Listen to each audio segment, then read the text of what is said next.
Hey folks, welcome back to Soaring Profits, and obviously you got the dynamic duo here, but we're going live tonight because we've got a few things we want to touch base about.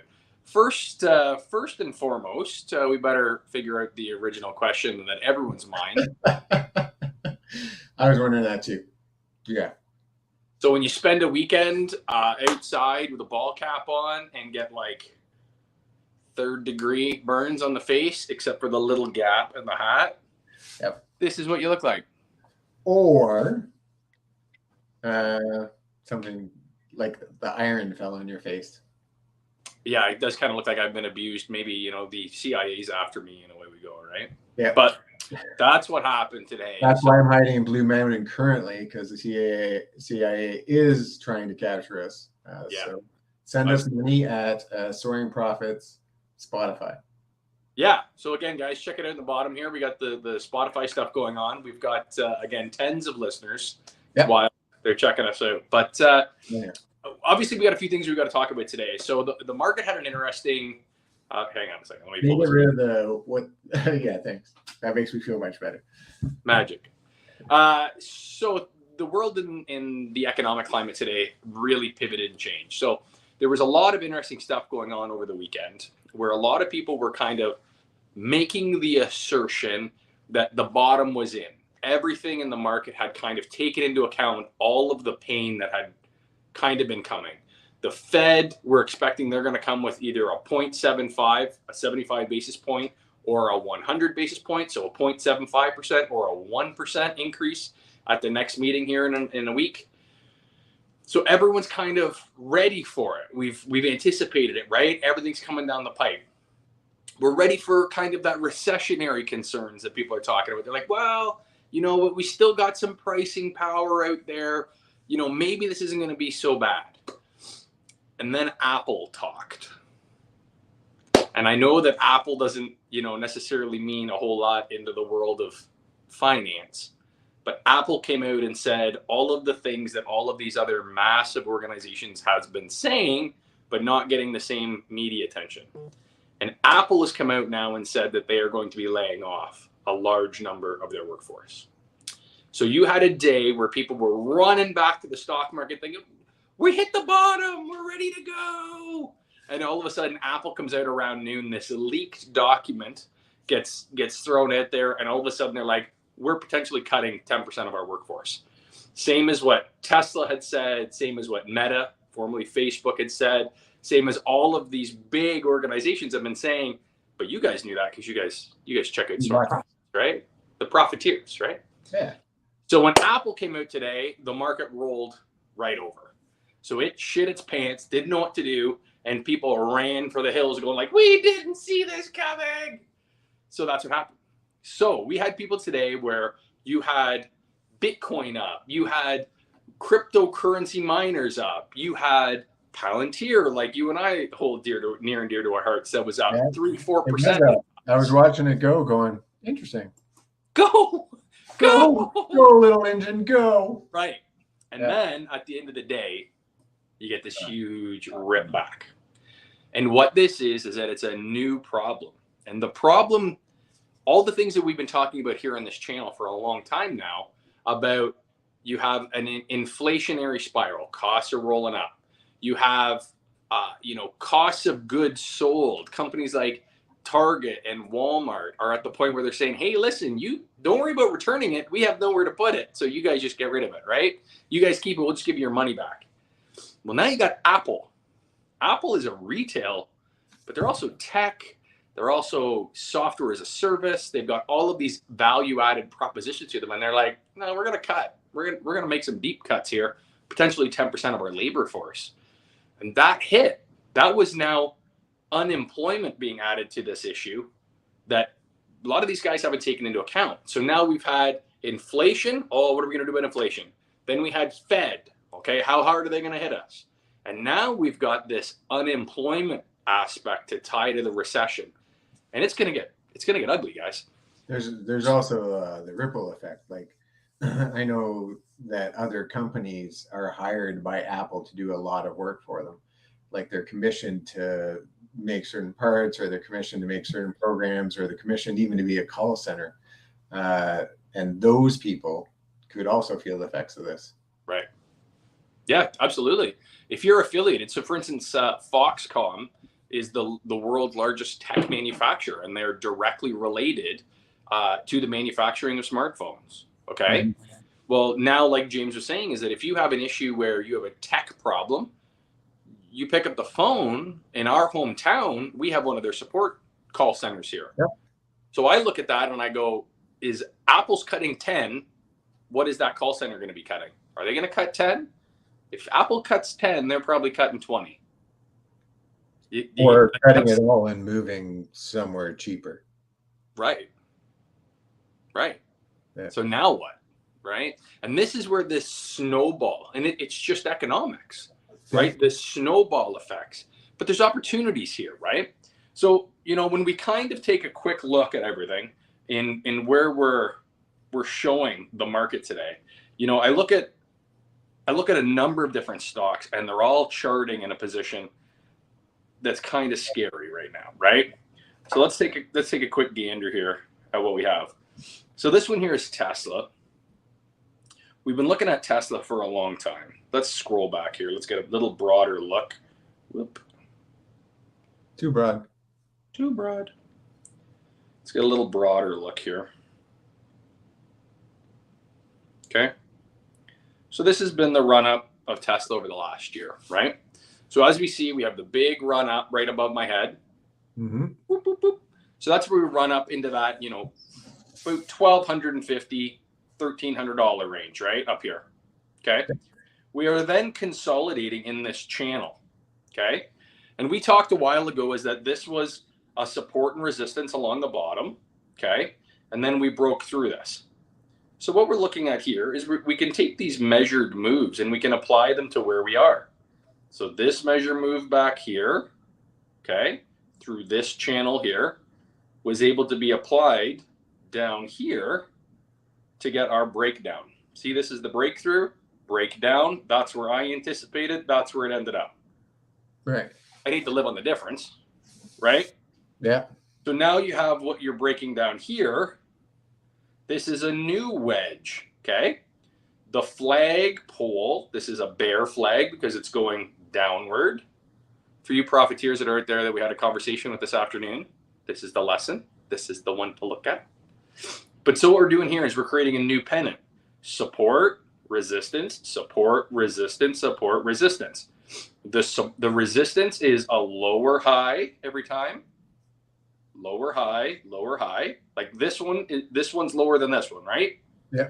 This one's lower than this one, right? Right? See how we're building this flag, okay? Then our support is a higher low. So you have your low, then you have a higher low, then you have a higher low, then you have a higher low, okay? This is this pennant forming, okay? So what happens in this, because this is a bear flag, right? This is the flag pole downward. If this was an upward bear flag, you would expect the movement to go this way, the width. These are measured moves. Let's find a bear flag in the past that broke this way. Let's go back here. We don't even have to go that far to find one, right? Nope. Yeah. This is the bear flag. Let's see what it does. The pole of the flag is upward. Channel it, channel it. Okay, we're going to put another line here, and you're going to be able to see very quickly why this works the way that it works. Okay, this is your measured move. If you want, you can start it even back to here, right? If you want to get a bigger measurement. So now we're going to add one more line, and we're going to see what our measurement would be. That's probably more accurate. Well, holy shit. Pretty close. Like this is why I'm saying you got to learn this stuff. You got to learn this stuff. It's not rocket science. It's just charting. So this is fairly easy to look at. So I would argue that most people right now are really, you know, we're not sure about the market, but there's a few companies that we're like, we feel really safe in. And I'm telling you right now, you can't be safe right now. No. We're not at the bottom. We don't know what the Fed's going to do, and we don't really know what the next move is. I think personally that we're going to get whacked here with the interest rate that's going to be coming down the pipe. We basically have in now that we're looking at a 1% interest rate. That's what the market's basically saying, that we're going to see that 1% or 100 basis points increase. Yeah. What happens though now is you get a situation where the Fed goes, We got to surprise these guys a bit. We just did it in Canada, right? We were expecting a 0.75. The Bank of Canada said, whack, we're going to give you a 1. And the markets went, right? Yeah. Housing. I've got so many houses for sale in my neighborhood. You'd think I was like, I was trying to run or something. It's great. But where I see this going is that you're going to see this start to break down over the next couple of days. Today, Monday, was supposed to be the day. Today was supposed to be the day that the stock market said, we're back, baby. And it did until noon. That's how much pressure we had behind us. We had 3 hours of pressure. There were 3 good hours. That's not a market. That's not an economy. That's not a thing. Yeah. Okay? Yeah. So where we see this now is our measure move is looking at Tesla in around that 530 range. Okay. 515 is where I have it right there. But I think we're going to end up making a larger channel that you're going to be able to incorporate all of this. And I think that there's a very real potential that you're going to see Tesla down to the 363, maybe even 400 if we can catch some support. There's a lot of things coming in the pipe around Tesla right now. There's a lot of things. So you've got supply chain. We've talked a little bit about the Shanghai.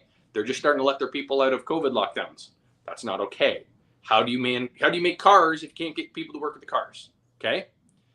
Last week we had the Nordstream Pipeline. Do you guys know what that is?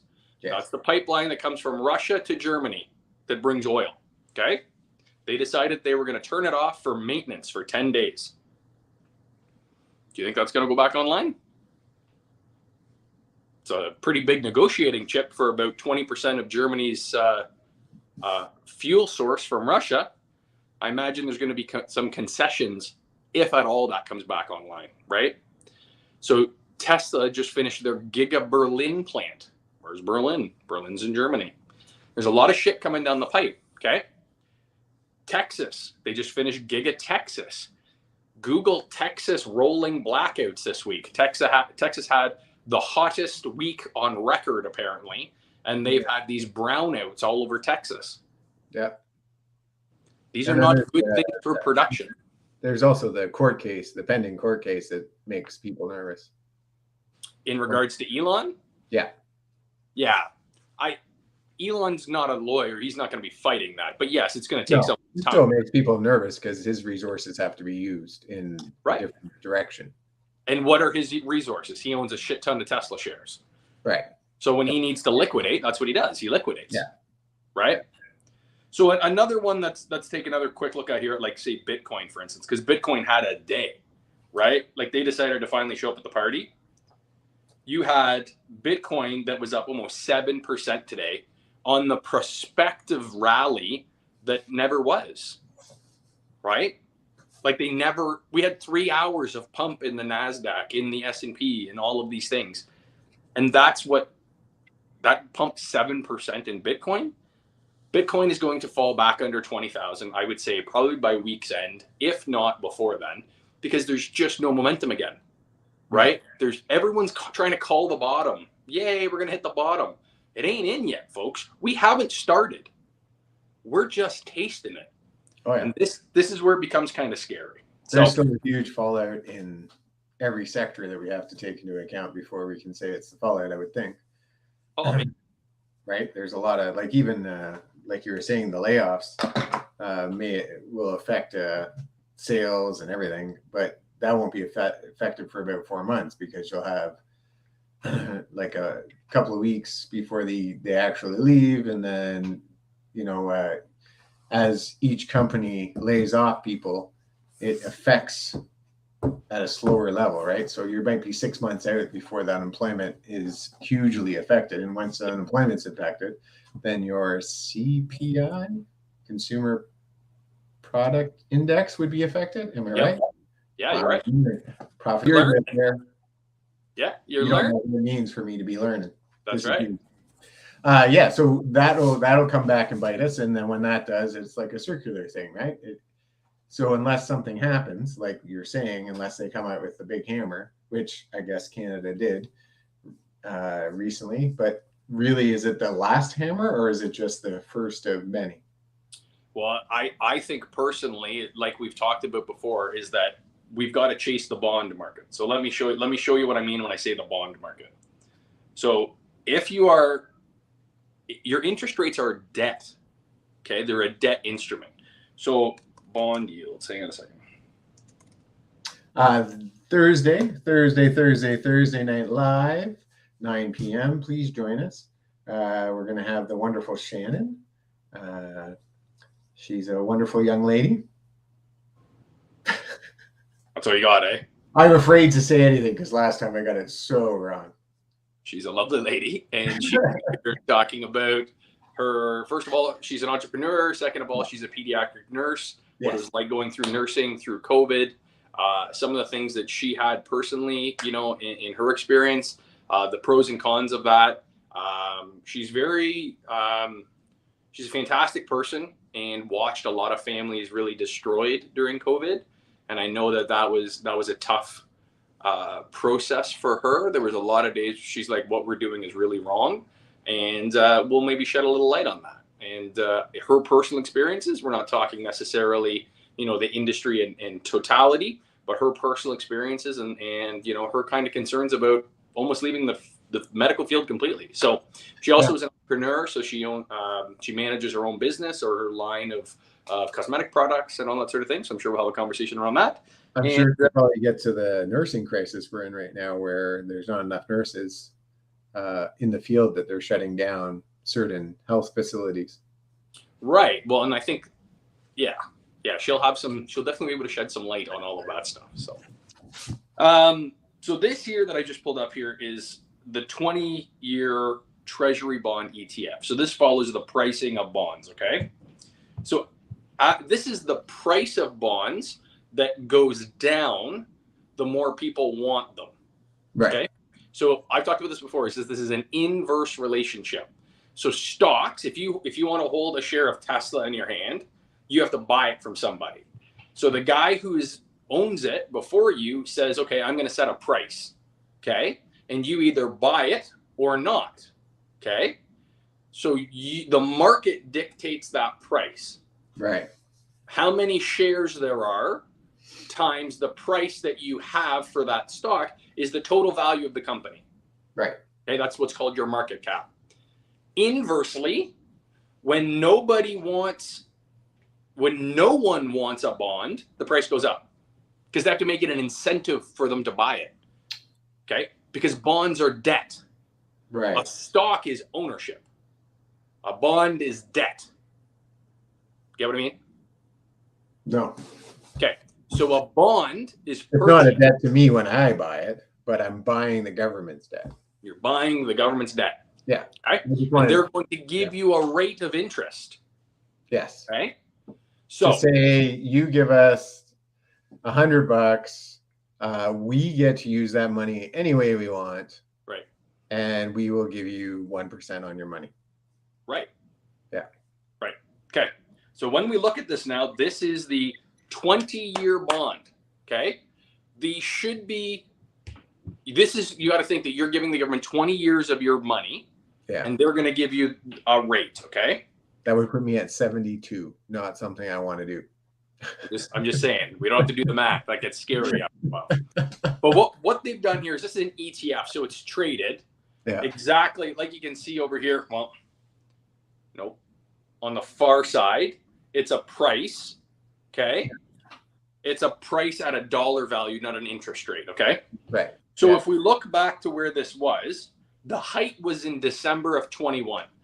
That's when the stock market pivoted from buying stocks, okay?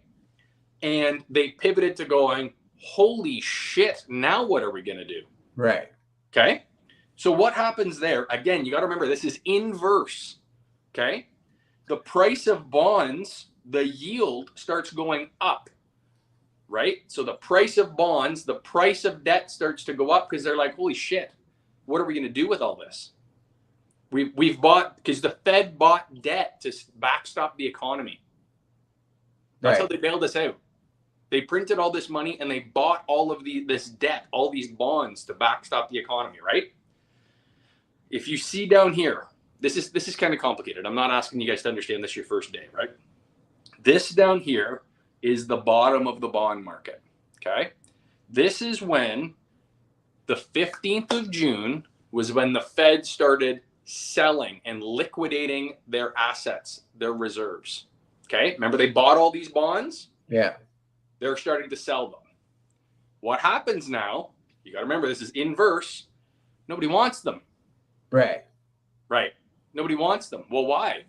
Well, because I can get a better return on a 10-year, a 5-year, and then you get the bond.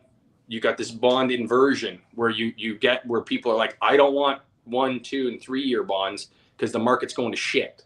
Yeah. So those prices start to go up higher too. Okay. Long story short, what has to happen now is from this $109 bottom, we have to get all the way back up to here before the Fed can stop taking their foot off our throat. That took us 6 months to get there. Right. I think this channel here, I haven't done this before, but let's take a little gander of what this would look like.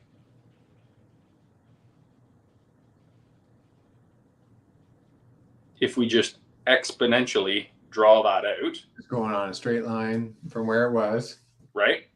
Yep. Exponentially draw that out to where that goes down.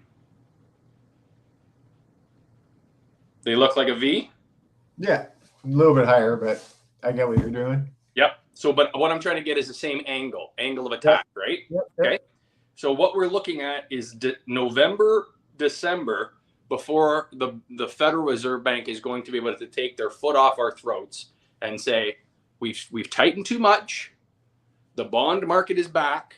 We can now do what's called quantitative easing again and put money back into the markets. It's going to take that long. Yeah. The issues that I'm very concerned about right now is the price of food, the price of oil, the prices of commodities that have crashed. That's going to cause a major recession, but we've got 6 months that we got to hold on to, getting our throats wrung, if you will. So, yeah, I think that's enough for tonight. That was kind of complicated. I get that, but I understood it. And if I understand it, you can be sure the profiteers out there understand it for sure. They're smart folks. They are smarter than James. That's for sure. No, well said, well stated. It's nice to know that you think there might be a light. Now, this is like barring nothing else major happens. Like if Saskatchewan all of a sudden all catches on fire and all their food burns up, changes things, or something else huge happens, right? You're talking about what you know, the information you know right now. Yeah. This is what you think. I think there's a lot of shit going down the pipe right now. Like, again, the China stuff is super scary. Yeah. Like they're having bank runs in China right now where they're physically, violently arresting people in the streets, turning off their social media, eliminating their ability to hold commerce. So the Chinese government runs a payment processing very much like a digital currency, if you will, through their texting platform that they have. That is very similar, like a WhatsApp. Okay. Right. So they're able to control and dictate what you do through that app. They can turn you off. And that's what these people are finding right now, is that when they're going to their banks, the banks that are crushed, we've talked about this before, kind of briefly, the Evergrande issue, that is the Chinese housing and the debt collapse that's spun off of that. There's people that are in China right now that are fighting to try to get their money literally in the streets. There's a lot of shit coming down the pipe that we are just, first of all, we don't even know about it here in the West. They don't let a lot of information out. So the information that we do get is second, third, fourth, fifth hand. And the videos, like, you can go on YouTube. You can go on YouTube and catch certain little bits of it. And they've got plain clothes individuals lining up militarily and just beating the absolute piss out of these people protesting in front of these banks. I don't think they're just random people. I think they're government or police that are doing it in plain clothes, so it doesn't look like this is a crackdown. but there's a lot going down. The food issue is huge, right? We've talked about that a lot. There's a lot coming down the pipe, but for us, from a financial perspective, we're in a situation where the light at the end of the tunnel is that they can't keep hitting us. It's kind of like when you're in a fight and you're getting beat up, right? After you broke your nose and you got blood everywhere and your face is all smashed in, the guy, like, he's got nothing else to do to you short of kill you. Right. Like, all of the pain that got you to there sucked, but you're there now. So it's like, what's next? Just healing them. Right. Well, you're going to hit me with a bat? Like, what else you got? And that's where we're at. We're kind of, we're sitting there going, yeah. And they can't completely crush us, because if they completely crush us, then they crush themselves. Right. At the end of the day, right? So they can only do it to a certain point, but it will be very painful.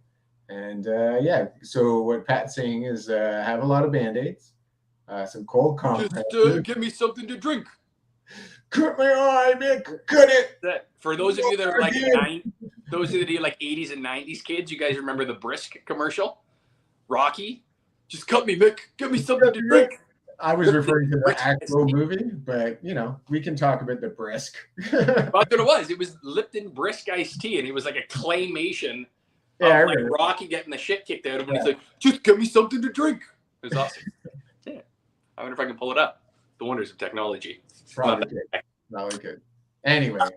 As always, folks, thank you so much for joining us. We love having you guys. We appreciate you guys coming out and spending your 27 minutes. Holy shit, we get running away with stuff. We do. And we're probably going to do a couple more of these tonight. So join us. As always, folks, thank you so much. Spotify. Like, subscribe, share, help us out. We're working hard for you. We are making content after content. We're researching stuff. We're trying to provide you with the best, most current information out there. I have on YouTube right now my 7-day keto journey that's, I think, very effective. You should check it out. But, we do this with our free time because we're trying to help. So we're hoping people will show that they like it. If they like it, then we can keep doing it. So if you can help us out, start liking, subscribing, sharing, tell all your friends about it. That'd be awesome. It mostly just strokes my ego, actually. As always, folks, thank you so much. Let's make some money together, guys. Let's heal our minds, bodies, and souls together.